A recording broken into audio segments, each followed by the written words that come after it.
સંસદ છે એના વિશે આપણે જાણીશું કે સંસદ શું છે, એની ભૂમિકા શું છે, એના વિશે આપણે ભારતની સંસદીય લોકશાહીનું બરોબર સ્વરૂપ એ સ્વીકાર્યું સંસદ એ સંસદને સર્વોચ્ચ સંસ્થા છે. ગણવામાં આવે છે. લોકશાહીનું સ્વરૂપ આપણે કયું સ્વીકાર્યું તો કે સંસદ છે. સંસદીય લોકશાહી, સંસદમાં જે નિર્ણય લેવામાં આવે એ નિર્ણયને આપણે આખરી નિર્ણય ગણીએ. ભારતની સંસદ રાષ્ટ્રપતિ, બે ગૃહો એટલે કે લોકસભા અને રાજ્યસભાથી બનેલી છે મિત્રો. કઈ રીતના તો કે લોકશાહી દેશમાં જે સંસદ છે એમાં મહત્વના અંગ છે 3. સંસદના મહત્વના 3 અંગ છે. રાષ્ટ્રપતિ, એક તો રાષ્ટ્રપતિ, બીજું છે લોકસભા અને રાજ્યસભા. આ ત્રણેય છે એના દ્વારા સંસદ બનેલી છે. The 3 parts of our parliament. એક તો રાષ્ટ્રપતિ એટલે પ્રેસિડેન્ટ ઓફ ઇન્ડિયા, લોકસભા જે પાર્લામેન્ટ સંસદ સભ્યો બેસે છે, અને એક છે રાજ્યસભા. સંસદ લોકસભા છે નીચલું ગૃહ છે, રાજ્યસભા છે ઉપલું ગૃહ છે. સંસદ સભામાં ચૂંટાયેલા સાંસદ સભ્યો એટલે મેમ્બર ઓફ પાર્લામેન્ટ બેસે, જે દરેક વિસ્તારના વસ્તીના ધોરણે સંસદ સભાના મત વિસ્તારમાંથી ચૂંટાઈને પોતપોતાના એરિયામાંથી આવેલા હોય છે. ત્યાં આખા ભારતના બધા ચૂંટાયેલા સંસદ સભ્યો સંસદ સભામાં બેસે છે. રાષ્ટ્રપતિ છે એ સંસદ સભાનું મહત્વનું અંગ ગણવામાં આવે છે. એને આપણે સર્વોચ્ચ નાગરિક પણ ગણી શકાય અને પ્રથમ નાગરિક પણ ગણી શકાય. રાજ્યસભાની જો વાત કરીએ તો એમાં વિવિધ ધારાસભાઓમાંથી અથવા વિવિધ રાજ્ય સરકારો દ્વારા મોકલેલા પોતાના વસ્તીના આધારે મોકલેલા જે પ્રતિનિધિઓ છે એ રાજ્યસભામાં બેસે છે. એનું પણ ખૂબ મહત્વ છે. આગળના આપણે ટોપિક ઉપર એ જાણશું. બરાબર. હવે અહીંયા શું કીધું છે કે ભારતમાં સંસદીય સંસદ રાષ્ટ્રપતિ અને બે ગૃહો એટલે કે લોકસભા અને રાજ્યસભાનું બનેલું છે. આના વિશે આપણે ચર્ચા કરીએ તો અહીંયા ધારાસભાની અંદર અથવા સંસદ સભાની અંદર 545 સંસદ સભ્યો હોય છે, જેમાંથી 12 સંસદ સભ્યોને મૂકવાની એ આપણે આગળના ટોપિકમાં જોશું. આઝાદી બાદ રચાયેલ ભારતીય સંસદને લોકશાહીના સિદ્ધાંતોમાં ભારતના લોકોના વિશ્વાસનું પ્રતીક માનવામાં આવે છે. ત્યાં આપણના પ્રગતિ માટે, સુખાકારી માટે, દેશના વિકાસ માટે, સાર્વભૌમત્વ માટે, આ બધા માટે આપણને એ મળી ગયો એ છે. હાલો, એ છે સેજલ, હા લખેલી છે સંસ્કૃતની ટેસ્ટ. ઓકે. હવે અહીંયા શું કીધું કે લોકશાહી છે આપણના પ્રગતિ, આપણને સુખાકારી માટે એ લોકો આપણને વિવિધ કાયદાઓનું પાલન કરે છે, પ્રતીક માનવામાં આવે છે. ભારતના લોકોના વિશ્વાસનું પ્રતીક માનવામાં આવે છે. સંસદ સભા છે એ રાષ્ટ્રપતિ, લોકસભા અને રાજ્યસભાથી બનેલી છે. ભારતની શાસન વ્યવસ્થા સંસદની પાસે જોવા મળે છે. સંસદના વિવિધ કાર્યો વિશે જોઈએ તો સંસદની મંજૂરી કોઈ પણ ખરડો કાયદો બની શકે નહીં જો સંસદની મંજૂરી લેવી પડે. સંસદની મંજૂરી વગર કોઈ પણ ખરડો છે એ કાયદો બની શકે નહીં. કેમ તો કે સંસદ સભામાં બધા જ સંસદ સભ્યોની મંજૂરી બહુમતીથી પસાર થાય એ ખરડો તો જ એ કાયદો બને. પણ માત્ર સંસદ સભ્યોની મંજૂરીથી નહીં, પહેલા તો એ ખરડો છે એને અધ્યક્ષ સામે રજૂ કરવામાં આવે, સંસદ સભામાં પસાર થાય, પછી રાજ્યસભામાં મોકલવામાં આવે, રાજ્યસભા પછી રાષ્ટ્રપતિને મોકલે ને રાષ્ટ્રપતિની સિગ્નેચર થાય તો જ એ કાયદો બની શકે છે. સરકાર પર વિવિધ રીતે નિયંત્રણ રાખવું તેને ઉત્તરદાયી રાખવી. સરકાર ઉપર વિવિધ રીતે નિયંત્રણ રાખવું, ઉત્તરદાયી રાખવી એ સંસદની મુખ્ય ભૂમિકા છે. ખાસ યાદ રાખજો મિત્રો. સંસદની મુખ્ય ભૂમિકા કઈ છે તો કે એની મુખ્ય ભૂમિકા છે સરકાર છે એની ઉપર વિવિધ રીતે નિયંત્રણ રાખવું. નિયંત્રણ રાખવું એટલે કોઈ બહુમતી વાળી સરકાર હોય પોતે બેફામ ના થઈ જાય. બરોબર. એટલે એને જાણ કરવું, આનાથી આ નુકસાન છે, આ ફાયદા છે, આ તે બધું. બરોબર. વિવિધ રીતે નિયંત્રણ રાખવું, એને ઉત્તરદાયી રાખવું એટલે કે આપણા બંધારણને, આપણી સંસદીય ગરિમાને અને જે આપણો જે સિદ્ધાંતો છે એને ઉત્તરદાયી રહીને કામ કરે એ પણ જોવું જરૂરી છે. આવા બધા નિયમોને વળગી રહેવાનું કામ સંસદનું હોય છે. હવે એનું મુખ્ય કામ છે કાયદા બનાવવા. સંસદ સભ્યો કાયદાઓ ઘડે છે. વિવિધ પ્રકારના કાયદાઓની રચના કરવામાં આવે છે, જેમ કે આરટીઈ, આરટીઆઈ, બરોબર, 370 ની કલમ, પછી આપણે કૃષિ બિલ, પછી જીએસટી, આવા જે કાયદાઓ છે, બરોબર, ફૂડ સિક્યુરિટી બિલ, આવા જે બધા કાયદાઓ છે એ બનાવવા, એવા કાયદાઓ બનાવે છે. પછી કાયદાઓમાં ચેન્જીસ પણ લાવી શકે. એવું નથી કે કાયદાઓ એક વખત બની ગયા પછી એમાં કોઈ કાયદાના ફેરફાર પણ થઈ શકે છે, પણ મંજૂરી બધા સંસદ. જૂના પુરાણા જે કાયદાઓ છે, મતલબ કે જે બિનજરૂરી કાયદાઓ છે, જેને આજના હાલના યુગમાં કોઈ જરૂરિયાત નથી, એવા બંધારણની અંદરના રહેલા કાયદાઓ અથવા તો સંસદીય કાયદાઓ છે, એને રદ પણ કરી શકાય છે. આ બધું કોને આધીન છે? તો કે બંધારણને આધીન આપણે કામ કરી શકીએ છીએ. એનાથી વિશેષ આપણે જોઈએ તો આપણને જે જોઈએ કે રાષ્ટ્રપતિ, જે સંસદ સભાનું સૌથી મહત્વનું અંગ છે. કોણ? તો કે રાષ્ટ્રપતિ. રાષ્ટ્રપતિ છે ને, જે અત્યારે હાલના રાષ્ટ્રપતિ અહીંયા જે તસવીરમાં દેખાય એ રાષ્ટ્રપતિ પ્રણવ મુખર્જી છે, જે હાલમાં જ હમણાં થોડા સમય પહેલા મૃત્યુ પામ્યા. એને આત્માને ભગવાન શાંતિ આપે. હમણાં નવા આપણના જે રાષ્ટ્રપતિ મળ્યા છે, રામનાથ કોવિંદ, એ આપણા હાલના રાષ્ટ્રપતિ છે. રાષ્ટ્રપતિ છે ભારતના પ્રથમ નાગરિક ગણવામાં આવે. પ્રથમ નાગરિક એટલે કે ફર્સ્ટ પર્સન, સૌથી પહેલો નાગરિક એટલે આપણા રાષ્ટ્રપતિ. એવો રાષ્ટ્રના બંધારણીય વડા છે. જો આપણા રાષ્ટ્રના સૌથી મોટા બંધારણીય વડા હોય ને તો રાષ્ટ્રપતિ, અને આપણા રાજ્યના સૌથી મોટા બંધારણીય વડા હોય ને તો રાજ્યપાલ. એ બે વસ્તુ ખાસ યાદ રાખવાની. રાષ્ટ્ર એટલે દેશ, દેશના બંધારણીય વડા કોણ છે? રાષ્ટ્રપતિ. અને રાજ્યના બંધારણીય વડા કોણ છે? તો કે રાજ્યપાલ. બરોબર, એ આપણને ગવર્નર કહેવાય. બરોબર, આપણે અહીંયા આપણના જે રાષ્ટ્રપતિ છે એની ચૂંટણી કેમ થાય? તો કે રાષ્ટ્રપતિની જે ચૂંટણી છે એ પરોક્ષ રીતે થાય. બરોબર, તેની ચૂંટણી પરોક્ષ પદ્ધતિથી થાય. બંને ગૃહોના સભ્યો એટલે કે લોકસભાના સભ્યો અને રાજ્યસભાના સભ્યો અને વિધાનસભાના ધારાસભ્યો, બરોબર, વિધાનસભાના ધારાસભ્યોના જે મત છે એના અમુક % લઈ અને રાષ્ટ્રપતિની નિમણૂક કરવામાં આવે. ખાસ યાદ રાખજો ભાઈ, રાષ્ટ્રપતિ કઈ રીતના ચૂંટવામાં આવે? તો કે રાષ્ટ્રપતિની ચૂંટણી પરોક્ષ પદ્ધતિથી થાય છે. પહેલા તો બંને ગૃહો એટલે કે ઉપલું ગૃહ અને નીચલું ગૃહ અથવા તો લોકસભા અને રાજ્યસભા, આ બંને જે ગૃહો છે એના મત અને વિવિધ વિધાનસભાઓ, ભારતની જે 29 અથવા 28 જે રાજ્યો છે એ રાજ્યો છે એના ધારાસભ્યોના મત છે એના અમુક % લઈ, એના અમુક ટકા લઈ અને જે વોટિંગ કરવામાં આવે એમાં જે સૌથી વધારે વોટથી જીતે એને રાષ્ટ્રપતિ તરીકે નિમણૂક કરવામાં આવે છે, અને એ આપણના રાષ્ટ્રપતિ બને છે. રાષ્ટ્રપતિ દર 5 વર્ષે બદલાઈ જાય છે. અથવા તો વડાપ્રધાનની સલાહ અનુસાર, પછી આ રાષ્ટ્રપતિની વાત થઈ. હવે આપણે કેન્દ્રીય પ્રધાનમંડળ, વડાપ્રધાનની સલાહ અનુસાર કેન્દ્રીય પ્રધાનમંડળના સભ્યોની નિમણૂક થાય. કેવી રીતના? તો કે વડાપ્રધાન સલાહ આપે. જો તો પહેલા તો શું થાય કે ચૂંટણી થાય. ચૂંટણીમાં બધા સંસદ સભ્યો જીતે. આ બધા સંસદ સભ્યોમાં સૌથી મેજોરિટી જે પાર્ટીના સંસદ સભ્યો મેજર જીતા હોય, બહુમતીથી જીતા હોય, જે સંસદ સભ્યો જે પાર્ટીના વધારે જીતા હોય એ પોતે સરકાર રચવા માટે રાષ્ટ્રપતિને આવેદન આપે કે અમે સરકાર બનાવવા માટે સક્ષમ છીએ, અમારી પાસે પૂરતા ધારાસભ્યો છે, બરોબર, તો અમને સરકાર રચવા માટે આમંત્રણ આપો. રાષ્ટ્રપતિને સરકાર રચવા માટે આમંત્રણ આપે. વડાપ્રધાનને પછી એમાં એક નક્કી કરવામાં આવે કે ભાઈ આમાંથી વડાપ્રધાન કોણ બનશે. તો જીતેલી પાર્ટીના સંસદ સભ્યોમાં સર્વાનુમતે એક વ્યક્તિની નિમણૂક થાય જે વડાપ્રધાન બને.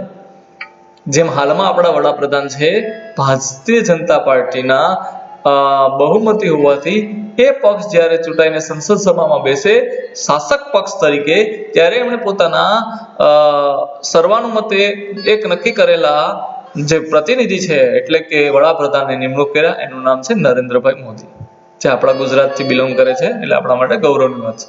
વડાપ્રધાનની સલાહ અનુસાર કેન્દ્રીય પ્રધાનમંડળના સભ્યો, પછી વડાપ્રધાન છે એ પોતાની ઈચ્છા અનુસાર અથવા તો બધા જ સંસદ સભ્યોની ઈચ્છા અથવા તો બધાની સાથે સર્વાનુમતે એક કેન્દ્રીય પ્રધાનમંડળ છે. પ્રધાનમંડળ, જો એક વ્યક્તિ વડાપ્રધાન જ બધું કરી શકતો નથી, એટલે એની નીચે એક આખી કેન્દ્રીય પ્રધાનમંડળની રચના થાય.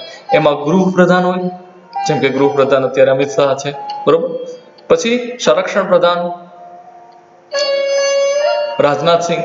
એવી રીતના MHRD નો રેલવે વિભાગ છે, એટલે કે રેલવે પ્રધાન હોય, કૃષિ પ્રધાન હોય, ઉદ્યોગ પ્રધાન હોય, મત્સ્ય ઉદ્યોગ પ્રધાન હોય, કે પછી આદિવાસી વિકાસ માટેના જે પ્રધાનમંડળ હોય, લઘુમતી જાતિના વિકાસ માટેના જે પ્રધાન હોય, અને આવા વિવિધ પ્રકારના જે ખાતાઓ છે એની ફાળવણી પ્રધાન એટલે વડાપ્રધાન કેન્દ્રીય પ્રધાનમંડળની રચના સભ્યોની નિમણૂક કરે છે, અને બને છે એનાથી એક કારોબારી સમિતિ.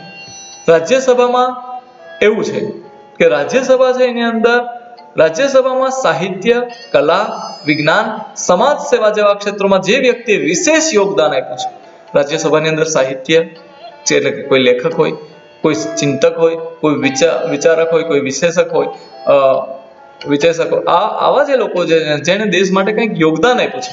કલા એ સંગીત હોય, નૃત્ય હોય, લોક કલા હોય, કે કોઈ ભાતીગળ સંસ્કૃતિની કલા હોય, કે જેણે આપણે ભારતને વિશ્વમાં નામ અપાવ્યું અથવા દેશમાં ગૌરવવંતું સ્થાન ધરાવતા હોય એવા વ્યક્તિઓ જે કલામાં નિપુણ હોય.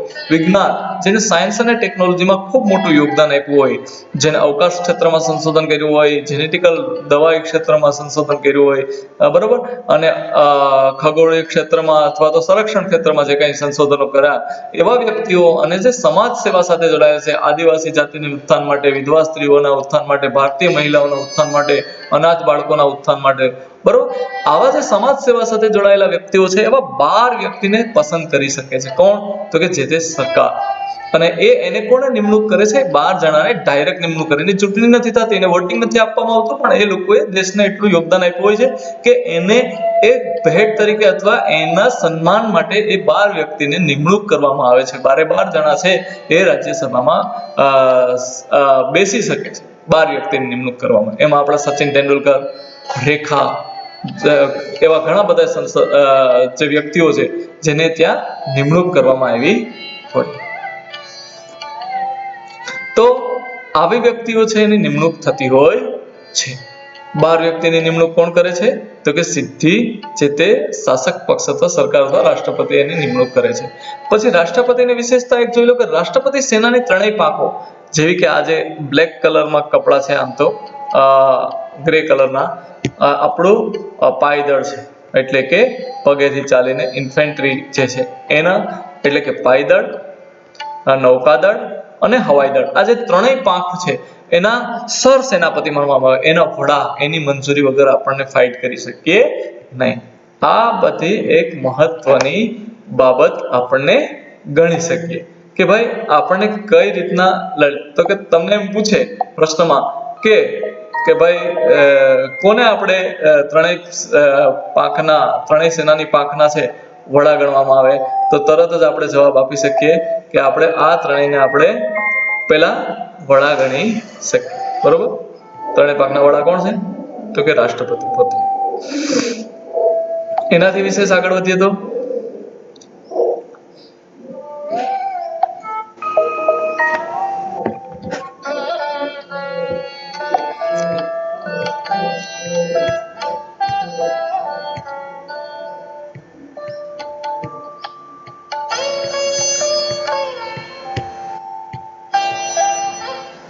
હવે આપણે જોવાનું છે એનિમેશન 3-4 લોકસભા અને વડાપ્રધાન. લોકસભા શું કામ કરે ને વડાપ્રધાનનું શું કામ હોય છે, એની નિમણૂક કઈ રીતે થાય છે, લોકસભા કઈ રીતના બને છે, એના વિશે. લોકસભા અને વડાપ્રધાન. સારાંશ. જો સંસદના નીચલા સંસદમાં જે નીચલું ગૃહ છે, મતલબ નીચેનો એટલે લોકસભા, જેને આપણે ધારાસભા, લોકસભા, સંસદ સભા ત્રણેય કહી શકીએ. નીચલું ગૃહ, સંસદ સભા અને લોકસભા.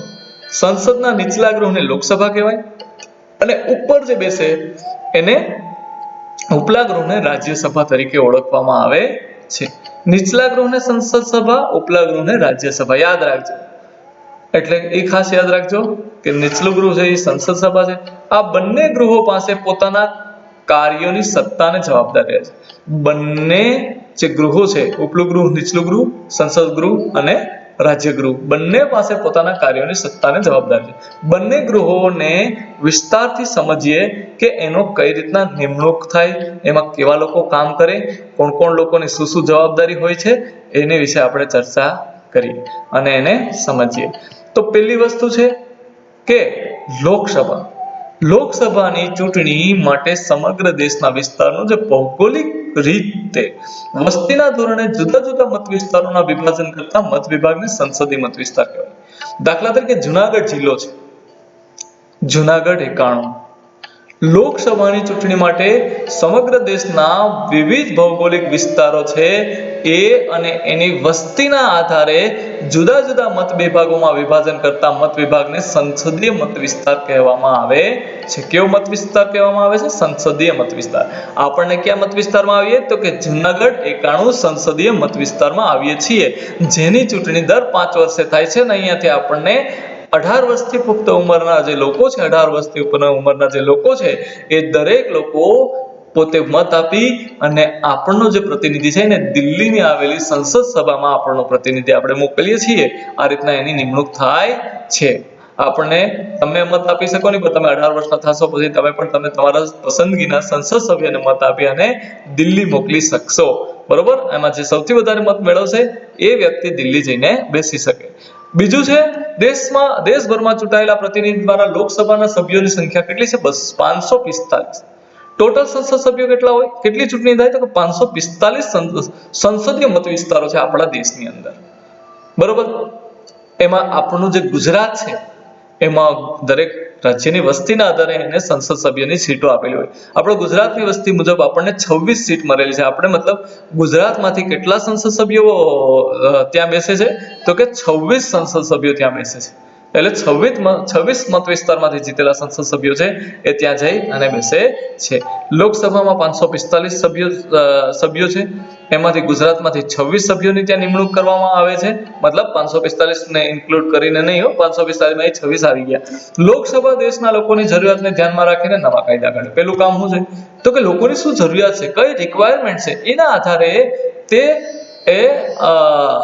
કાયદાઓ બનાવવાનું કામ કરે. તે દેશના વિવિધ પ્રશ્નો વિશે ચર્ચા કરે અને સરકારનું એના તરફ ધ્યાન દોરે છે. સલામતી, સુરક્ષા, સુખાકારી, આરોગ્ય, આવી બધી જ બાબતો છે. વિદેશ પ્રત્યે કેવું વલણ, તે ચર્ચા કરી તે દેશના વિવિધ પ્રશ્નો છે તે વિસ્તારના અને તે તરફ સરકારનું ધ્યાન ખેંચે છે અને સરકારને કહે છે કે આની અંદર કાયદો બનાવવાની જરૂર છે, આને કાયદો સુધારવાની જરૂર છે. તેના દ્વારા પ્રધાનમંડળના કાર્યો પર અંકુશન નિયમન આવે છે.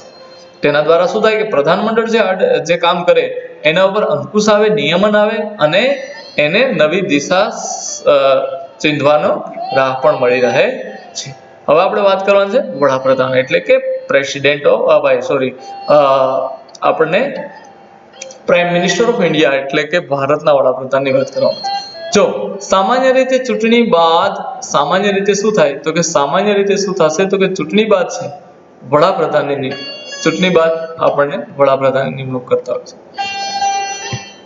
ચૂંટણીઓ બાદ જે પક્ષ અથવા પક્ષી જોડાને લોકસભામાં સ્પષ્ટ બહુમતી મળી હોય તે પક્ષના નેતાને રાષ્ટ્રપ્રમુખ વડાપ્રધાન તરીકે નિમે છે. કોણ બને વડાપ્રધાન? વડાપ્રધાન કોણ બને? ગમે તે બની શકે? ના બની શકે.